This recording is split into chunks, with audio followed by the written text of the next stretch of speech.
जनचासोका हर विषयमा बहस, त्यो बहस। दर्शकवृन्द नमस्ते। देश सङ्घीय अभ्यासमा छ। जनताले 5 वर्षका लागि देशको जिम्मा बहुमतका साथ नेकपालाई दिएका छन्। दशकौंसम्म देशको बागडोर सम्हालेको कांग्रेसले जनताको मर्म अनुसार काम गर्न सकेन भन्दै देशमा कम्युनिस्टले राज्यको शासन सत्ता पाएमा देशमा भोक, गरिबी, अशिक्षा अन्त्य गरी, स्वास्थ्यमा सबैको समान पहुँच विस्तार गरी देशलाई समृद्धिको मार्गमा डोर्याउने कुरा नेकपाले चुनाव अगावै घोषणा गर्यो। चुनावमा गरेका आश्वासन, जनताले देखेका सपना कति पूरा भयो? नेपाली राजनीतिक दुई ठूला शक्ति नेकपा र कांग्रेसमा के भिन्नता? सल्यानमा देखिएको चुनावी झैं लाग्ने रौनक, नेकपा भित्रको गुट उपगुट र जिल्लाको समग्र विकासका बारे आज हामी बहस गर्नेछौँ, जसका लागि मैले निम्ति आएको छु सल्यान प्रदेश सभा क बाट प्रतिनिधित्व गर्ने प्रदेश सांसद, नेकपा कर्णाली प्रदेश संसदीय दलको प्रमुख सचेतक, पार्टीका केन्द्रीय सदस्य तथा सल्यान जिल्ला सह इन्चार्ज गुलाबजङ शाहलाई। त्यो बहस। गुलाबजङ शाहजी, यहाँलाई स्वागत छ त्यो बहसमा। धन्यवाद। नमस्कार। सन्चै हुनुहुन्छ? सन्चै छ। यो बहसको सिलसिलालाई प्रारम्भ गरौँ। देशमा ठुलो राजनीतिक परिवर्तन भयो, व्यवस्था फेरियो, अवस्था चाहिँ जिउको तिउ छ। देख्न लायक, हेर्न लायक काम चाहिँ के गर्यो त नेकपाको सरकारले? पहिलो कुरो त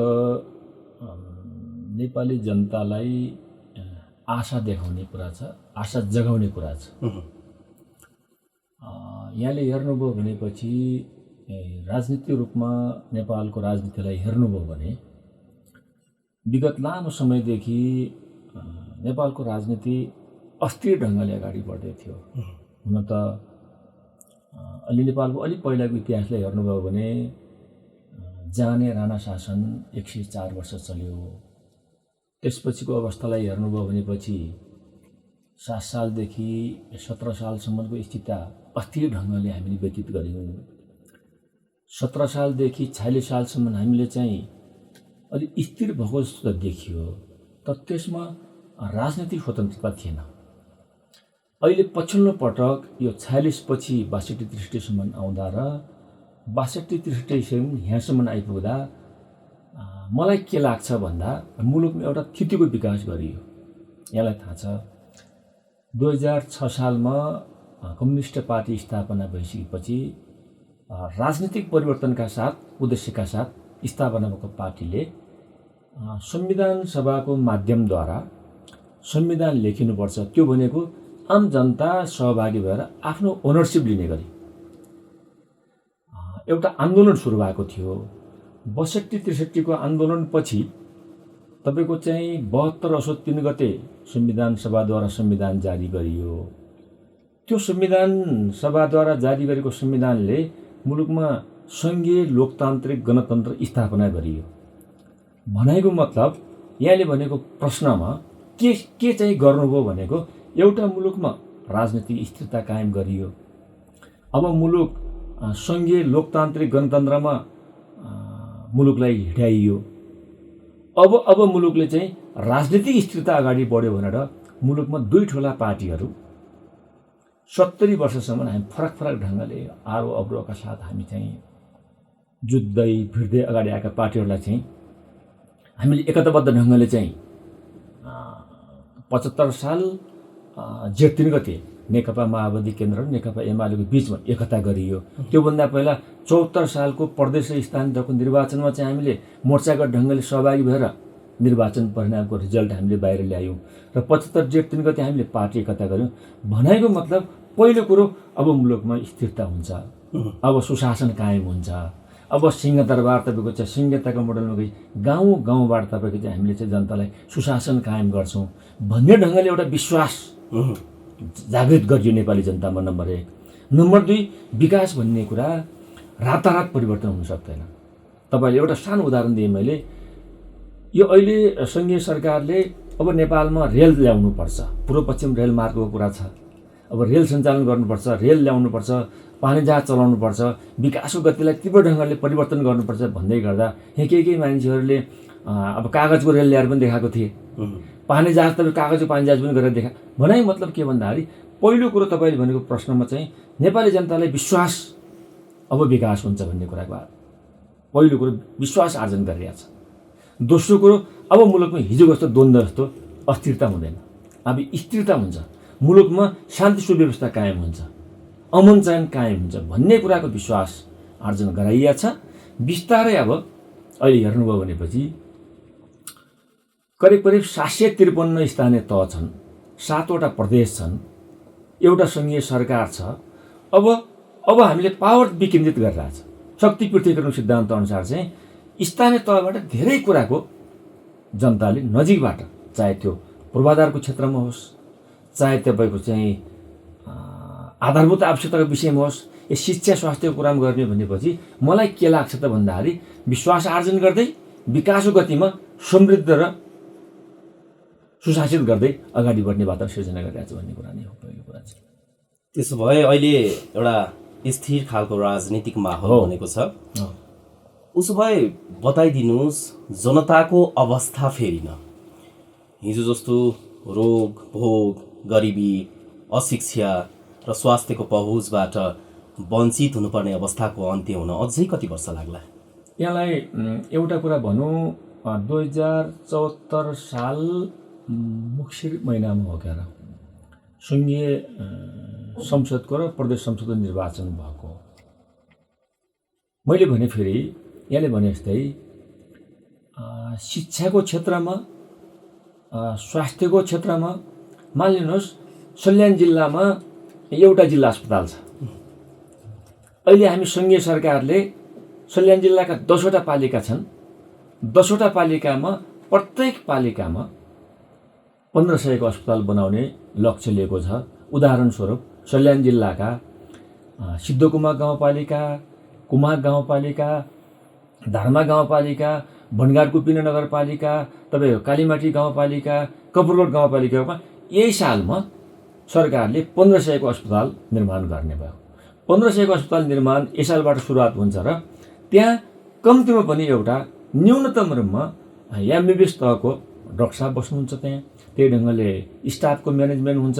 अब मान्नुहोस् मलाई एउटा खालको सामान्य खालको स्वास्थ्यको क्षेत्रमा उपचार गर्न लिनुपर्ने भयो। पहिला चाहिँ प्राथमिक स्वास्थ्य केन्द्र थिए जहाँ तपाईँको चाहिँ पारामेडिकल्सले हेर्थे भने अब तपाईँको चाहिँ कमसेकम एउटा अफिसर लेभलको एमबिबिएस डक्टर लेभल पनि प्रत्येक पालिका तहमा राख्ने सरकारको उद्देश्य स्वरूप चाहिँ जनताले नजिकबाट स्वास्थ्य ग्रहण गर्ने भए। शिक्षाको क्षेत्रमा भन्नुभयो भने सल्यान जिल्लामा एउटा 36-37 सालमा बनेको एउटा क्याम्पस थियो, अहिले हेर्नुभयो भने 72-75 वटा +2हरू भइसके।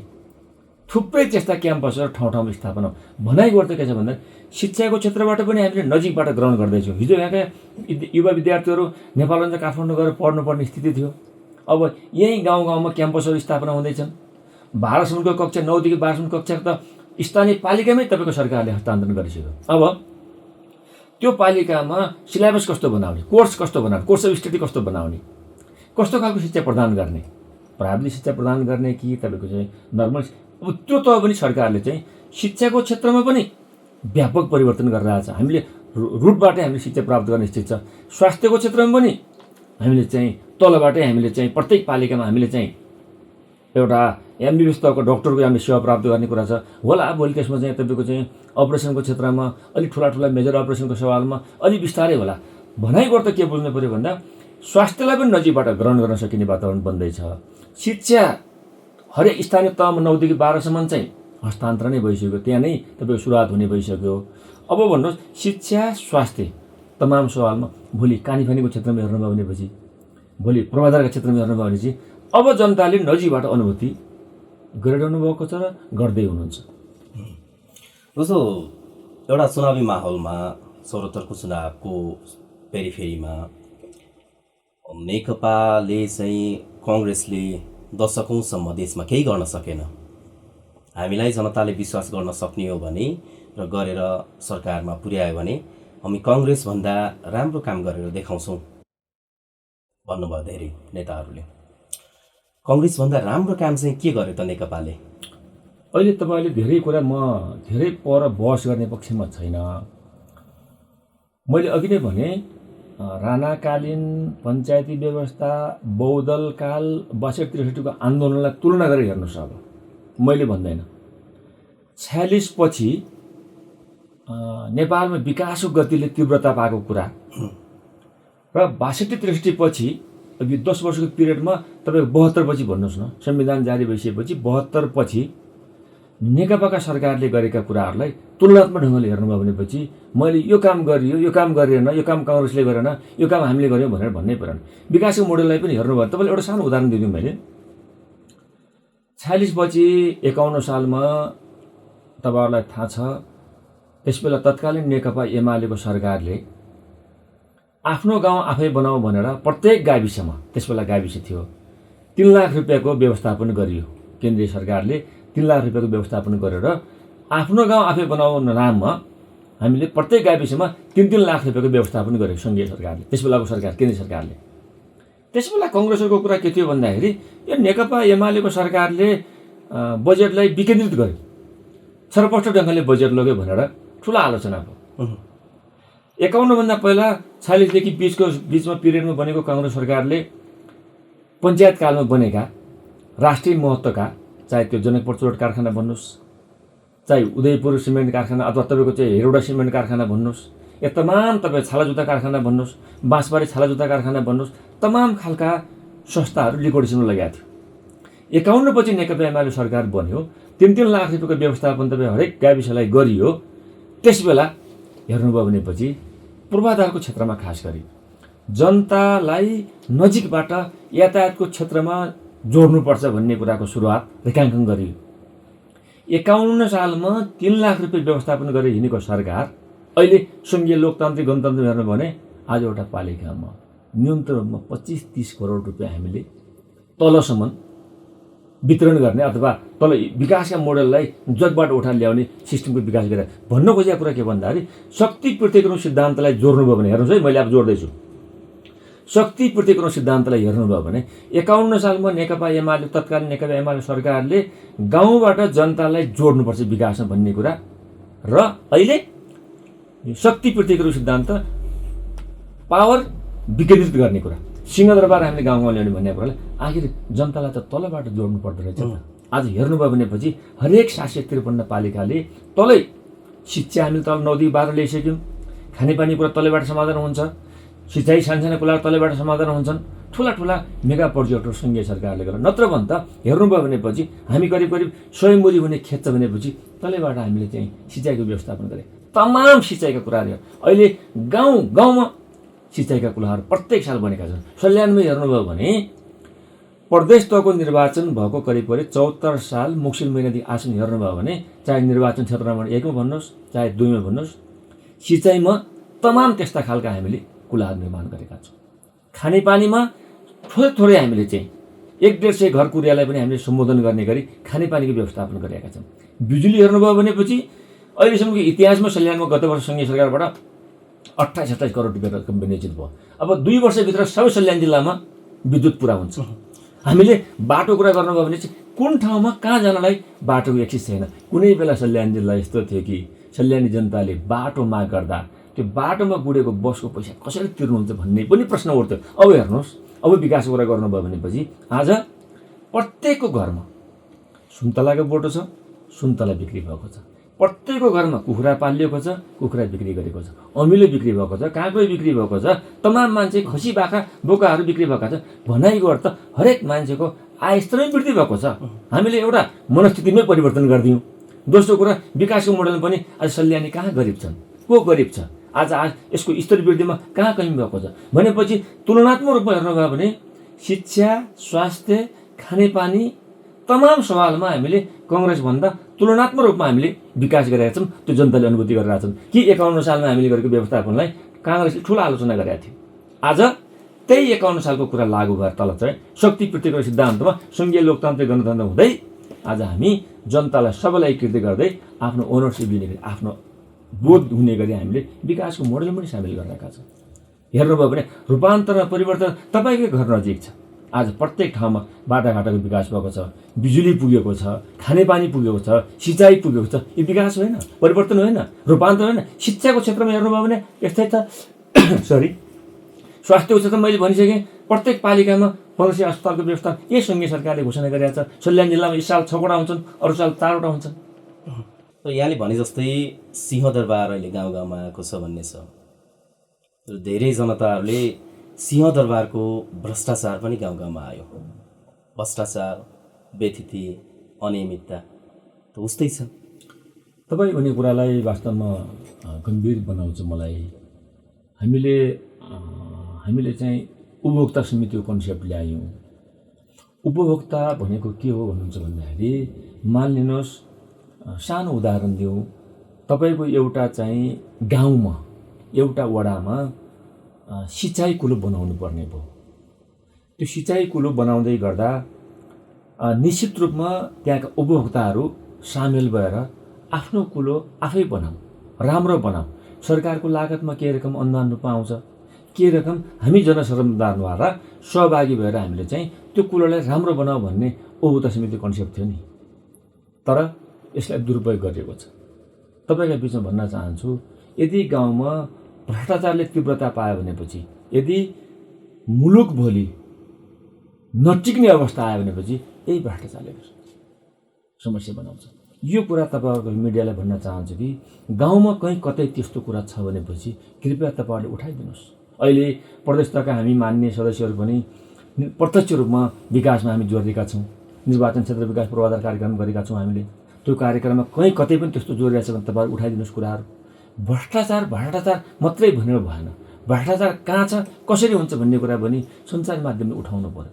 चाहे त्यो प्रदेश सभाको मान्ने, सङ्घीय मान्ने कहाँ संलग्न छ, तलको जनतालाई कहाँ संलग्न बनाएको छ, कसरी भ्रष्टाचार भएको छ, यस्ता कुरा सञ्चार मिडियामा आयो भनेपछि मान्छेलाई एउटा हेजिटेटको कुरा हुन्छ, लज्जालुपनाको बोध हुन्छ, गर्नु हुँदैन भन्ने कुरा हुन्छ। कानुन वास्तवमा कानुनलाई उल्लङ्घन गर्नुहुन्न भन्ने कुराको बोध पनि गराउनु पर्यो। हामीले उपभोक्ता समितिको कन्सेप्ट वास्तवमा एउटा समिति बनाउने, समिति बनाइसके त्यो पैसालाई दुरुपयोग गर्ने ढङ्गले ल्याएको थिएन। उपभोक्ताले आफ्नो कुलो आफै राम्रो बनाउन्, आफ्नो कुलो आफै संरक्षण गराउन्। यो कोणबाट आएको समितिलाई, यो कोणबाट आएको व्यवस्था कानुनलाई हामीले दुरुपयोग गऱ्यौँ भनेपछि त्यसलाई तपाईँहरू जस्तो मिडियाकर्मीले उजागर गरिदिनु भएन भनेपछि कहाँ न्यूनीकरण हुन्छ? जस्तो यहाँ उठाउनुपर्छ तपाईँहरूले। यहाँले भने जस्तै यो उपभोक्ता समितिका कुराहरू रहे, यो स्थानीय स्तरमा हुने खालका भ्रष्टाचारका कुराहरू आए, राष्ट्रिय स्तरमै पनि विभिन्न माध्यममा, सञ्चार माध्यमहरूमा आउने गरेका भ्रष्टाचारका काण्डहरू, तिनलाई त कारबाही हुन सकेन। दुईवटा कुरा छ, तपाईँले भन्ने कुरा ठिक छ। दुईवटा कुरा छ। भ्रष्टाचार यदि कसैले जानेर या नजानेर संलग्न भएर भ्रष्टाचारमा संलग्न हुन्छ भनेपछि कानुनी एउटा पाटो छ। मानिलिनुहोस् कसैले भ्रष्टाचार गर्नुभयो, चाहे माथि या तल या प्रदेशमा कहीँ कतै भ्रष्टाचार गर्नुभयो भने अहिले संवैधानिक व्यवस्था अनुसार राज्यको चौथो अङ्ग तपाईँको चाहिँ मिडिया क्षेत्रले त्यो कुरालाई उजागर गरिदियो भने लुकाउन सकिँदैन नि। कानुनी पाटाहरू छ नि, अख्तियार दुरुपयोग छ, सम्पत्ति शुद्धिकरणका कुराहरू छन्, तमाम तपाईँको चाहिँ लिगेसीहरू छन्। यो कोणबाट हामी वास्तवमा त्यस्ता कमजोरीलाई चाहे केन्द्रमा होस्, चाहे यहाँ होस्, चाहे अन्त होस्, हामीले त्यसलाई उजागर गरिदियौँ भनेपछि त्यो कोणबाट अगाडि बढ्यो भनेपछि मलाई लाग्छ कानुनी पाटोबाट कोही फुत्किनु हुन्छ जस्तो मलाई लाग्दैन। कानुनी दायराले कसैलाई छोड्छ जस्तो मलाई लाग्दैन। कानुनले यो मेरो र तेरो भन्दैन। किन भन्दा अहिले भन्ने गरिएको छ माथि धेरै ठुलो भ्रष्टाचार भयो, धेरै ठुलो घोटाला भयो। तर घोटाला भयो त गयो हुन्छ त कानुनी रूपबाट। संवैधानिक व्यवस्था अनुसार छ त, अख्तियार दुरुपयोग छ, सम्पत्ति शुद्धिकरणको कुरा छ। अहिले को मान्छेले सम्पत्ति तपाईँले चाहेर पनि बैङ्कमा पैसा राख्न सक्नुहुन्छ र? चाहेर पनि तपाईँले मालपोता नाममा जग्गा पास गर्न सक्नुहुन्छ र? सकिँदैन नि। त्यो दायराभित्र ल्याउन सकिन्छ भने बाहिर भनिने गाइने गीत एउटा छ, वास्तविक कुरा अर्को छ। अहिले मिडियाकर्मीले पनि सत्य तथ्यमा उजागर भएर लेख्न पर्यो, बाहिर ल्याइदिनु पर्यो। यदि त्यस्तो छ भने त तमाम कानुनी पाटाहरू छन् जसले कसैलाई छुटै दिँदैन। अब यहाँ माननीयको रूपमा निर्वाचित भएको झन्डै 3 वर्ष भइसकेको छ। हुँदैछ। अब यसो फर्केर हेरौँ, त्यो चुनाव लड्दै गर्दाखेरि जनतामा यहाँहरूले जुन खालका प्रतिबद्धताहरू घोषणाहरू गर्नुभएको थियो, जुन आश्वासनहरू बाँड्नु भएको थियो, कति पुरा भए जस्तो लाग्छ? मलाई के लाग्छ भन्दा हामी निर्वाचित भएको करिब 3 वर्ष पुग्नै लाग्यो। 3 वर्षको पिरियडमा पूर्वाधारको क्षेत्रमा हेर्नुभयो भने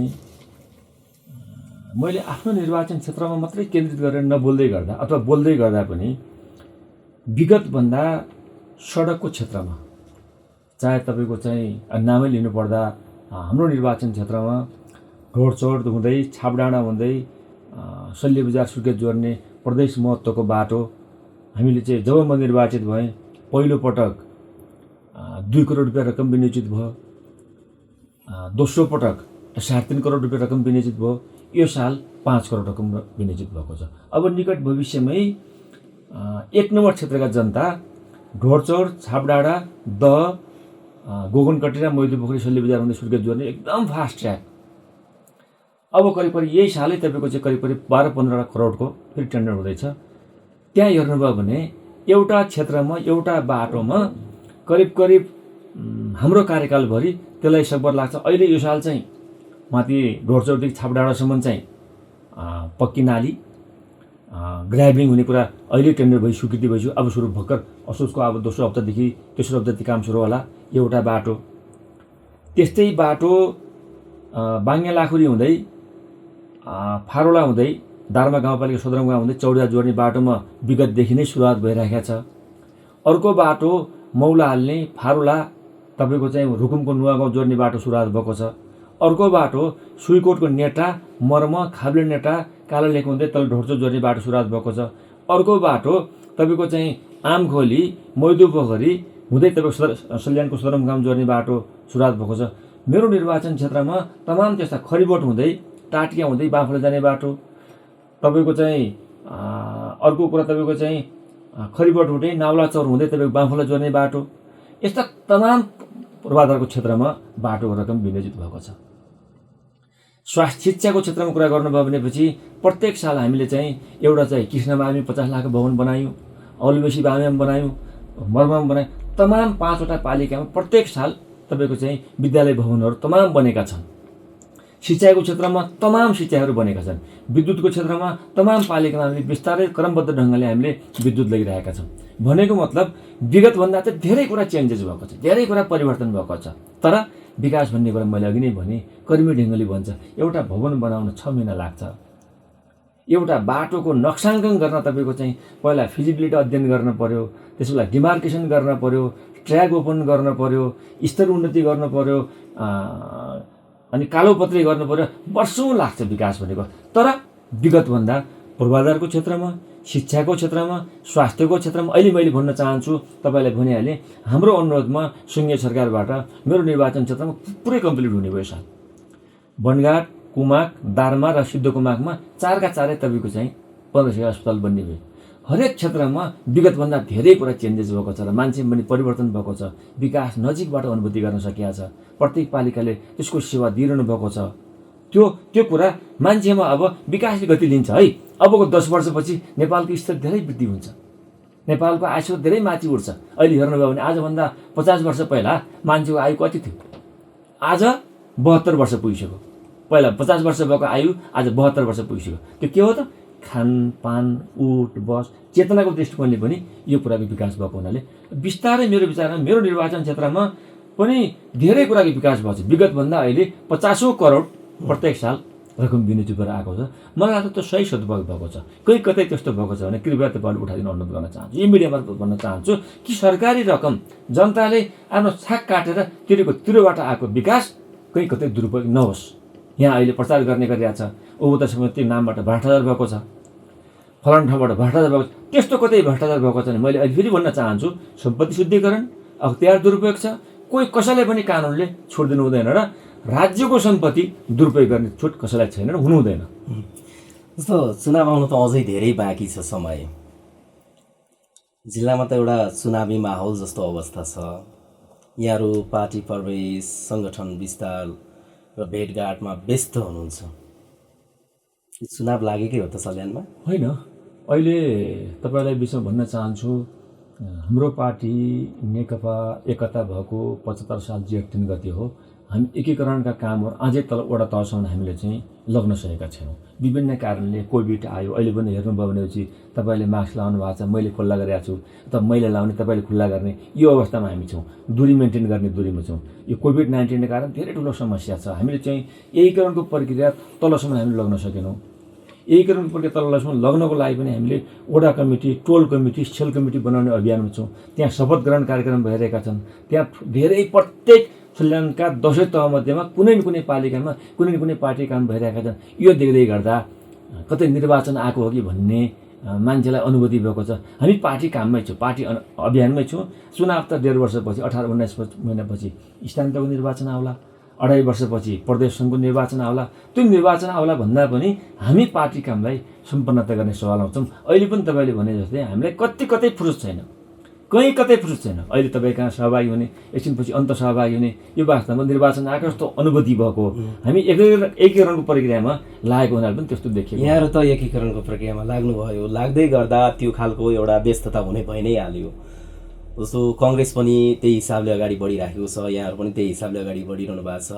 कहिले आफ्ना कार्यकर्ताहरू कङ्ग्रेसमा गइदिने र कहिले चाहिँ कङ्ग्रेसका कार्यकर्ताहरू आफ्नोमा आउने एउटा खालको भइराखेको छ होइन।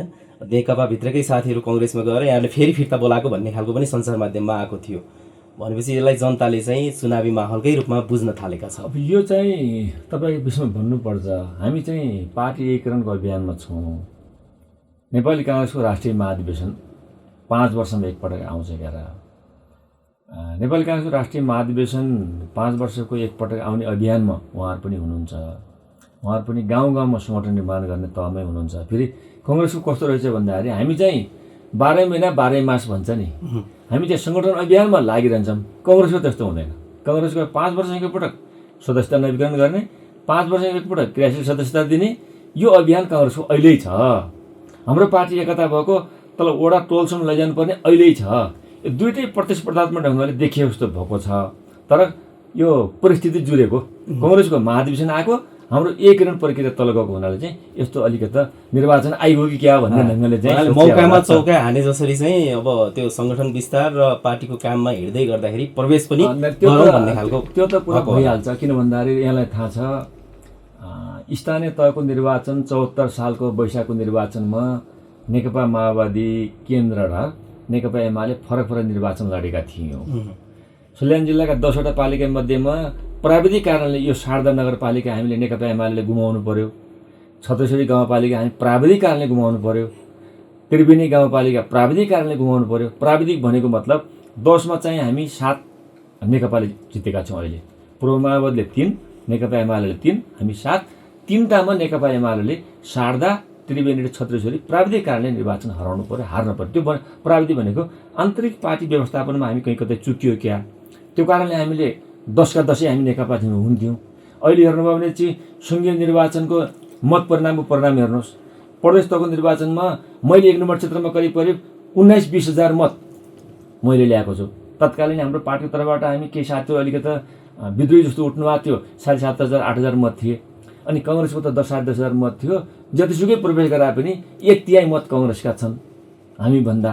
सल्यान जिल्लामा को बलियो छ भन्ने कुरा बताइरहनु परेन अहिले। अब आज यतिका हुली त जानुभयो, यतिका हुली त आउनुभयो भन्दा पनि तपाईँले माहौल देखिसक्नु भएको छ। त्यसैले सल्यान जिल्ला नेकपाको किल्ला छ। यसलाई हामीले किल्लाको रूपमा नहेरिकन यसलाई जनताको नजिकबाट सेवा गर्नुपर्छ। हामी राजनीतिक कर्मी, राजनीतिक पार्टीका कार्यकर्ता, जनप्रतिनिधि भनेर जनताका सेवक हो भन्ने ढङ्गले हामीले काम पनि गरिरहेका छौँ। विकास, परिवर्तन र रूपान्तरण हामी रातों दिन हामी खटी पनि रहेका छौँ। अब प्रतिस्पर्धा त अब निर्वाचन प्रतिस्पर्धा छैन क्या, कामको प्रतिस्पर्धा छ। नेकपाको आफ्नो काम छ, काङ्ग्रेसको आफ्नो काम छ। प्रतिस्पर्धा चाहिँ हुने नै भयो भने स्वस्थ ढङ्गले हुन्छ नै हुन्छ, भइरहेछ। जस्तो थोरै एउटा मनोवैज्ञानिक कुरा, मैले मनोगत कुरा बुझ्न चाहेँ।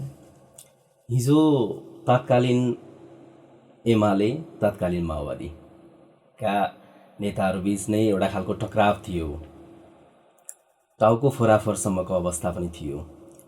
अहिले सँगै हुँदाखेरि कस्तो फिल हुँदो रहेछ? होइन, यस्तो हुँदो रहेछ। यो राजनीतिक कोर्समा के हुन्छ भन्नुहुन्छ भन्दा अघिल्लो दिनसम्म हामी फरक पार्टी थियौँ। रातभरि सुतेर उठ्दा भोलिपल्ट आउँदा त एउटा पार्टी भइसक्यो। पार्टीगत रूपबाट के आफ्ना फरक मान्यता मूल्यहरू हुन्छन्, त्यो आफ्नो ठाउँमा छ। एउटा पार्टीमा आइसकेपछि अलिक फरक हुँदो रहेछ, एकदम ऊर्जा प्राप्त गरेको जस्तो। अब पार्टीभित्रको प्रतिस्पर्धा गर्नुपर्ने अवस्था, भावनात्मक एकता भएको कुरा। अब हामी एउटै छौँ, एकले अर्कोलाई हिजो जस्तो स्थितिमा आउनुहुन्न भन्ने ढङ्गले हेरेको, मतलब त्यो एउटा अनौठो मिठो राम्रो। तपाईँको चाहिँ अब आम रूपमा हेर्ने भनेपछि, अन्तर्राष्ट्रिय जगतमा हेर्नुभयो भनेपछि नेपालको कम्युनिस्ट एक भएको। अब राजनीति मैले अघि नै सुरु भने राजनीति स्थिरता भएको, विविध कारणले तपाईँको चाहिँ यो अनौठो नौलो अनुभूति, दशकौँदेखिको सम्बन्ध जस्तै यहाँ सल्यानमा तपाईँ हेर्नुभयो भने होला हामी नेकपा माओवादी केन्द्र नेकपा एमाले फरक थियौँ। अहिले हामीले आम रूपमा हेऱ्यौँ भनेपछि अब मुलुकको राजनीतिलाई मेरो व्यक्तिगत स्वार्थभन्दा पनि मैले के प्राप्त गरेँ भन्दा पनि नेपाली जनताले के प्राप्त गर्नेवाला छ। अन्तर्राष्ट्रिय राजनीतिलाई हेर्नुभयो भने दुई ठुला छिमेकीहरू, चीन 1 अरब 40 करोड जनसङ्ख्या, 1 अरब 30 करोड जनसङ्ख्या भएको मुलुकमा राजनीतिक स्थिरता दिन सकियो भने दुईटै मुलुकलाई ब्यालेन्स गरेर अगाडि बढ्न सक्छौँ र यसको समृद्धि यसैमा छ भन्ने कुरा सोच्ने हो भने हिजो कहाँ को थियौँ भन्ने कुरा गौण कुरा हो।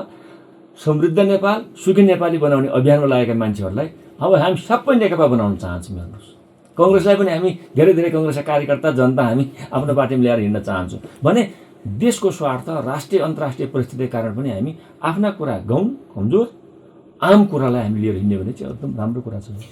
जस्तो तपाईँले पाको उमेरका भन्दा युवाहरूलाई आफ्नो घेराभित्र राखेको धेरै देखिन्छ नि, कारण चाहिँ के होला? अब हेर्नुभयो भनेपछि हुन त त्यस्तो त अब मेरो व्यक्तिगत स्वभाव त मैले युवा बुला पाखा सबैसँग मेरो व्यक्तिगत सम्बन्ध त मैले राख्छु नै। फेरि राजनीतिमा के होइन भन्दाखेरि हाम्रा हेर्ने परम्परागत मान्यताहरू हुन्छन्, त्यो परम्परागत मान्यताबाट अलिक उठ्नुपर्छ भन्न चाहन्छु म। हिजो हामीलाई भोट हाल्न नपाउने मान्छेहरू, युवाहरू आज बालिक भइसक्नुभयो। कल्पना गर्नुहोस्, त्यो कुरामा टेक्नुपर्छ कि पर्दैन?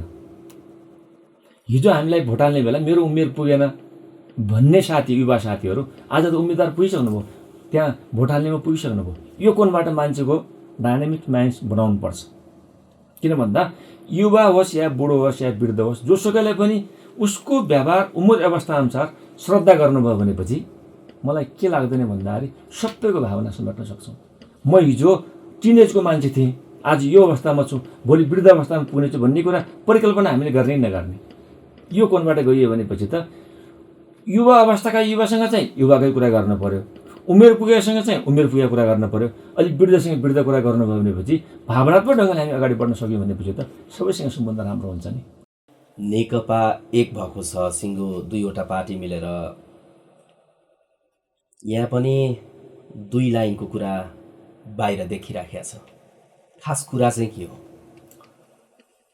म तपाईँको आज यो सञ्चार मिडियामा प्रश्न भन्न चाहन्छु, नेकपाभित्र दुई लाइन छैन। यो मैले भन्दा अब यो बहस सुन्दै गर्दा केही साथीहरूलाई अनौठो लाग्न सक्छ। हाम्रो पार्टी विशिष्ट परिस्थितिमा एकता भएको हो। यहाँलाई थाहा छ, नेकपा माओवादी केन्द्र 10 वर्ष जनयुद्ध चलाएको पार्टी हो। नेकपा एमाले जनताको अभिमतद्वारा निर्वाचित हुँदै निर्वाचनको माध्यमद्वारा अगाडि बढेको पार्टी हो। कल्पना गर्नुहोस्, दुई धारको कसरी सङ्गम एक भयो होला? कल्पना गर्नुहोस्, नेकपा माओवादीको जनयुद्ध, नेकपा एमालेको निर्वाचन प्रणाली कसरी एक ठाउँमा आयो? यसको उत्तर तपाईँले दिन सक्नुहुन्न होला, तर दिन सक्नु पनि हुन्छ। किन भन्दा हामी यी दुई ठुला फरक ध्रुवबाट आएका पार्टी एक ठाउँमा आयौँ। यो पार्टी 75 साल जेठ 3 गते मैले फेरि पनि दोहोऱ्याएर तेह्र भन्न चाहन्छु, एकता प्रक्रियामा टुङ्गियो। वडा तहसम्म हामी एकता प्रक्रिया टुङ्ग्याउने तहमा छौँ। अहिले हेर्नुभयो भनेपछि यो पार्टी कहीँ नेपालमा यस्तो अभ्यास भएको तर 2टा अध्यक्ष हुने यहाँ छ। हाम्रो पार्टी नेकपामा छ, 2टा अध्यक्ष हुनुहुन्छ, 9 जनाको सचिवालय छ, 45 जनाको तपाईँको चाहिँ थाई कमिटी छ, 445 जनाको तपाईँको चाहिँ केन्द्रीय कमिटी छ, 175 जनाको प्रदेश कमिटी छ, 135 जना एक निर्वाचन क्षेत्र, 145 जना 2 निर्वाचन क्षेत्र छ।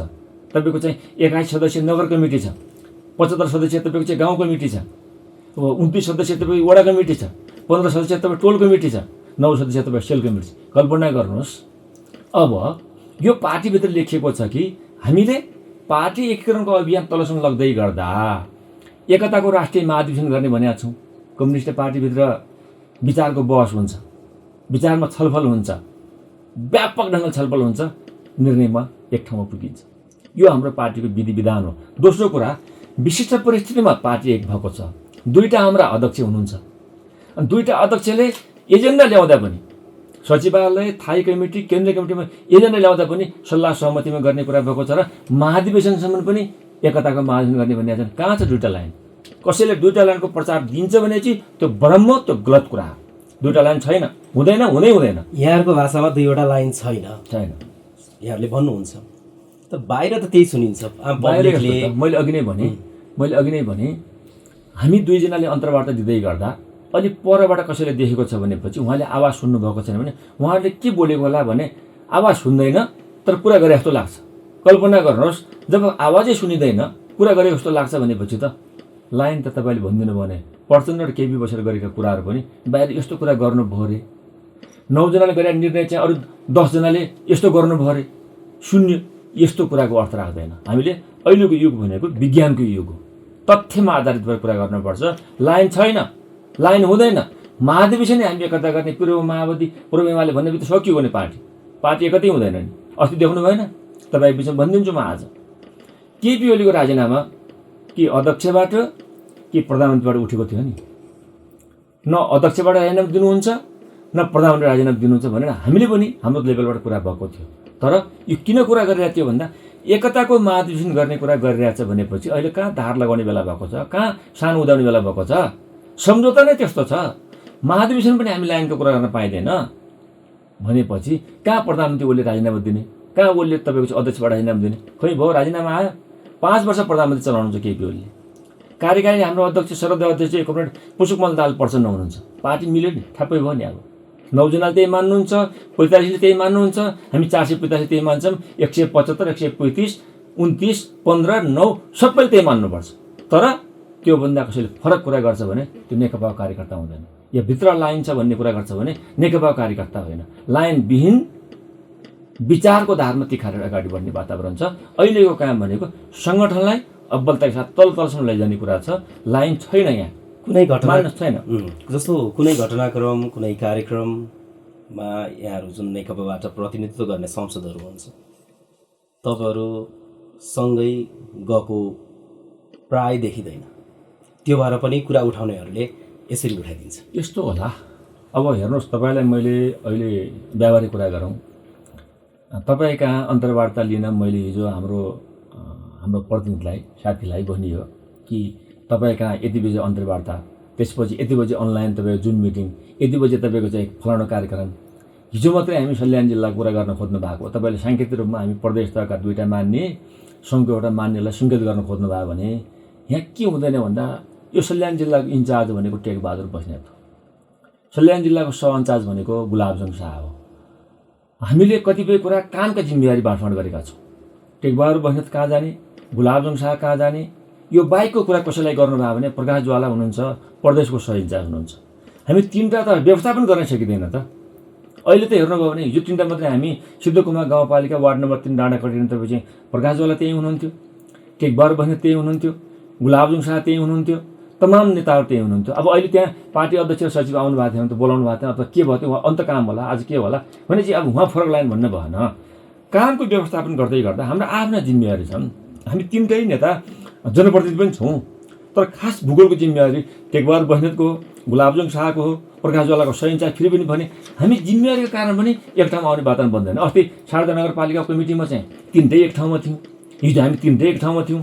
आज एउटा कार्यक्रम छ, हामी 3 हुँला नहुँला। आज बनगाडामा कार्यक्रम छ, आज कहाँ कुमाकमा छ, कहाँ छत्रेश्वरीमा, कहाँ हुन सकिन्छ? एउटा मान्छे कहाँ ठाउँ जान सकिन्छ र? नआउँदैमा कुरा शङ्का, 2टाले कुरा गरिरहेको, नसुनेको मान्छेले के गरेको जस्तो कुरा नगर्ने। तर त्यो कुरा वास्तविक रूपमा यहाँ लाइन छ भने कोही कार्यकर्ताले भन्नुभयो भने आम रूपमा भन्नुहोस्। कुनै पनि नेकपा कार्यकर्ताले 2 लाइन चाहिँ भन्नु हुँदैन। होइन, छैन। नेकपामा 2 लाइन छैन, छैन, 1 लाइन मात्रै छ।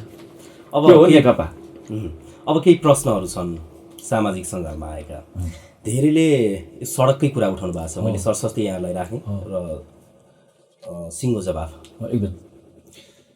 जस्तो बाक्सर पाथियामा सडकको विषयमा चाहिँ कुरा उठाउनु भएको छ काले सरकार नामको फेसबुक युजरबाट। त्यसै गरी कुमाक गाउँपालिकातिर कहिले जाला ध्यान भनेर भन्नुभएको छ, त्यहाँ के कामहरू छन्? सिद्धकुमा खेत, कालाखेत, कालाखोला, बेलचौर बिजुली कहिले आउने होला लेख्नु भएको छ। त्यसै गरी अन्य प्रश्नहरू छन्। धेरै प्रश्न भएको कारणले मैले संयुक्त रूपमा नै राखेँ। सल्यान क्षेत्र नम्बर 1 मा हजुरले गरेका प्रतिबद्धता हेरेर सबै बुदामा भनिदिनु पर्यो, त्यो कति सम्भव रहला नरहला होइन? लेख्नुहुन्छ अर्कोचोटि भोट माग्न आउने कि नआउने भनेर पनि लेख्नु भएको छ।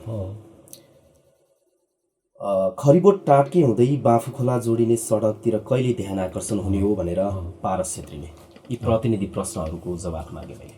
पहिलो कुरो त तपाईँले सोधेका यी प्रतिनिधि प्रश्नलाई एकदम सहर्ष ढङ्गले स्वीकार गर्न चाहन्छु र उहाँहरूले जसले कुरा उठाउनु भयो उहाँहरूलाई तपाईँको माध्यम मिडिया माध्यमद्वारा धेरै धेरै आभार व्यक्त गर्न चाहन्छु। हामी जनप्रति हुनुको नाताले हाम्रो आलोचनै नहुने कुरा होइन, एकदम हामीले गर्न नसकेको, ध्यान पुर्याउन नसकेको कुरामा चाहिँ प्रश्न गरिदिनु भएकोमा उहाँहरूलाई भनिदिनुहोस् मुरी धेरै धेरै धन्यवाद दिन चाहन्छु। खास गरी पहिलो प्रश्न कुमाक गाउँपालिकामा उहाँले प्रश्न गर्नुभएको छ, कुमाक सडकको कुरा गर्नुभएको छ। मैले आम रूपमा मिलाएर कुरा गर्न चाहन्छु सडकको कुरा। खास गरी मैले अघि नै सडकको कुरा भनिसकेँ। कुमाक गाउँपालिकामा वार्ड नम्बर 2 को सुइकोट नेटा हुँदै वार्ड नम्बर 3 जोड्ने मर्म खाब्ले नेटा हुँदै तपाईँ कालालेख हुँदै तपाईँ यहाँ ढोडचोक जोड्ने बाटोमा त गत वर्ष पनि 4 करोड, गत वर्ष पनि 4 करोडको पैसा रकम विनियोजित गरिरहेको थियो। त्यही कुमाक गाउँपालिका हो। थारमारादेखि तपाईँको चाहिँ बडगाउँ हुँदै कुमाकको तपाईँको चाहिँ जिउला हुँदै स्यानिटुली हुँदै चौरियासम्म जोड्नेमा अहिले करिब तपाईँको चाहिँ 7-8 करोड पैसा विनियोजित भएको छ। अब त्यो पुरा बहुवर्षमा लाग्न सक्यो भने 25, 30, 40, 50 करोडको पैसा त्यो कुमाकमै पर्छ। दोस्रो कुरा हेर्नुभयो भनेपछि त्यही कुमाक गाउँपालिका हो सङ्घीय सरकारमा खास गरी हाम्रो पहलमा अहिले 753 तहमै तपाईँको चाहिँ 1500 अस्पताल बनाउने कुरा थियो। सल्यान जिल्लामा 10वटा छन्, हाम्रो निर्वाचन क्षेत्रमा 4वटा परे। त्यही कुमाक गाउँपालिकामा निर्वाचन क्षेत्र भएको छ। त्यही कुमाक गाउँपालिका हो तपाईँको चाहिँ गत वर्ष चाहिँ मर्ममा तपाईँको चाहिँ 50 लाखको एउटा स्कुल बनाइयो। अहिले तपाईँको टाटकेमा चाहिँ 50 लाखको सम्पन्न हुँदैछ। अब अहिले तपाईँको चाहिँ फेरि पनि त्यहाँ रकम विनियोजित हुँदैछ। तमाम कुमाक गाउँपालिकामा यातायातको क्षेत्रमा हामीले गत वर्ष तपाईँको चाहिँ चौरजारीबाट बाटो ल्याएर तपाईँको चाहिँ विद्युत उद्घाटन गरी विद्युत काम सुरु हुँदैछ। सिँचाइका तमाम कामहरू हुँदैछन्। पञ्चायतकालदेखि सम्पन्न नभएका टाटके सिँचाइ योजना तपाईँको चाहिँ अहिले चाहिँ अगाडि बढ्दैछन्। बाटोमा काम राम्रो हुँदैछ, विद्युतमा काम राम्रो हुँदैछ, सिँचाइमा राम्रो हुँदैछ। अब तपाईँको चाहिँ थारमारादेखि त्यही कुमाकै बाटोबाट चौरजारीमा 25-30 करोड पैसा चाहिँ विनियोजित भएको छ। अहिले बहुवर्षमा टेन्डर ओपन गर्ने कुरा कान्छ, 7-8 करोडको टेन्डर भइसक्यो भने चाहिँ कुमाकमा कहाँनिर ध्यान पुगेन? प्रश्न सोध्न चाहन्छु मैले। कुमाकमा हामीले कहाँ के गर्न सकेनौँ? स्वास्थ्यको क्षेत्रमा 1500को अस्पताल सुरुवात हुने भयो। बाटोको क्षेत्रमा हामी तमाम तपाईँको चाहिँ करोडौँ पैसा त्यहाँ विनियोजित भएको छ। शिक्षाको क्षेत्रमा हामी त्यहाँ तमाम लगानी गरेका छौँ भनेपछि कुमाकमा किन ध्यान पुगेन? हामीले भनेका भन्दा नि बढी कुमाकमा विकास गरिसक्यो। जहाँसम्म तपाईँले एउटा गम्भीर प्रश्न बनाउनु भएको छ,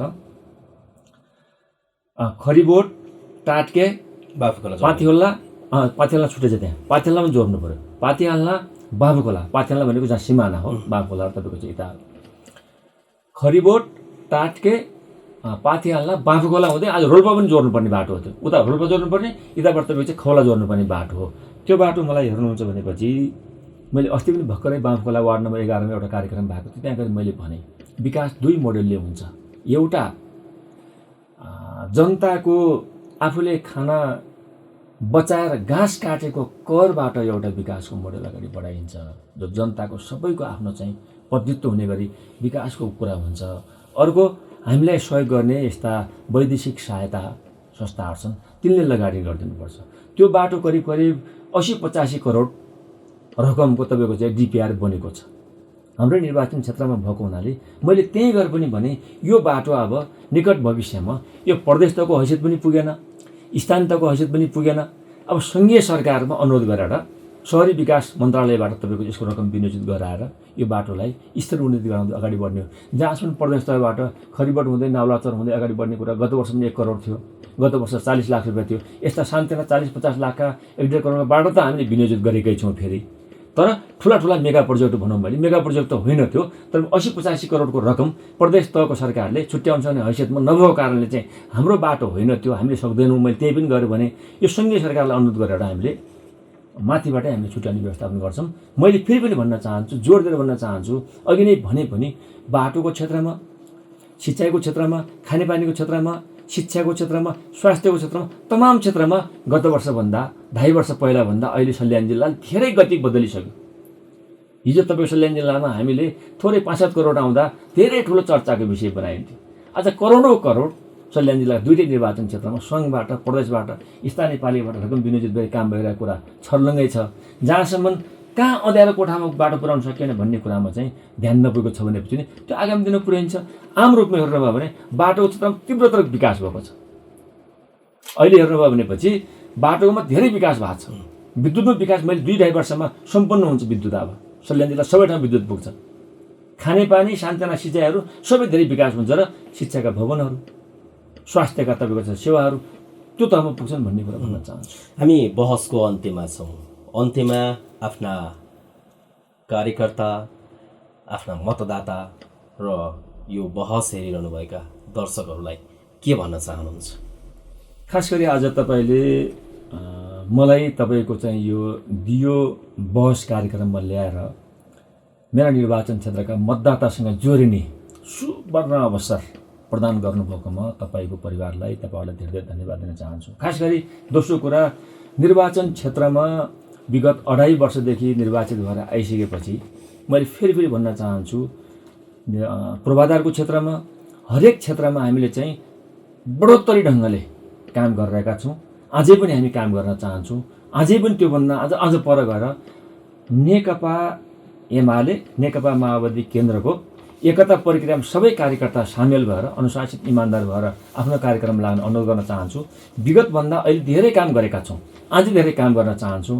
नजिकबाट विकासको अनुभूति हुने गरी सबै जनतालाई हामी जोड्न चाहन्छौँ। हाम्रो काम भनेको एउटा प्रतिनिधित्व गर्ने गरी जनताका आवाजलाई सरकारसँग जोड्ने गरी हाम्रो त्यो भूमिका हुनेछ र त्यो कोणबाटै हामी लाग्नेछौँ र एउटा इमान्दार अनुशासित कार्यकर्ताको नाताले अझै पनि हामी नजिकबाट जनतासँग जोडेर विकासको गतिमा अगाडि बढ्न चाहन्छौँ। हिजोको सल्यान होइन, आजको सल्यान, भोलिको सल्यान बनाउने गरी परिकल्पनाका साथ हामी विकासको गतिमा लाग्न चाहन्छौँ र सबैलाई त्यही ढङ्गले आशावादीको रूपमा हेर्दैन अनुरोध गर्न चाहन्छु। धन्यवाद। हस्, समयका लागि यहाँलाई धेरै धेरै धन्यवाद। हस्, धन्यवाद, नमस्कार। दर्शकवृन्द, आज हामीले कुराकानी गर्यौं सल्यान प्रदेश सभा कबाट प्रतिनिधित्व गर्ने प्रदेश सांसद, नेकपा कर्णाली प्रदेश संसदीय दलको प्रमुख सचेतक, पार्टीका केन्द्रीय सदस्य तथा सल्यान जिल्ला सह इन्चार्ज गुलाबजङ शाहसँग। आजको बहस कस्तो लाग्यो? कृपया जस्तो लाग्यो त्यस्तै सल्लाह सुझाव प्रतिक्रिया दिँदै गर्नुहोला। यो बहस उत्पादन युनिटसँगै म योग आज्ञा चाहन्छु। नमस्ते।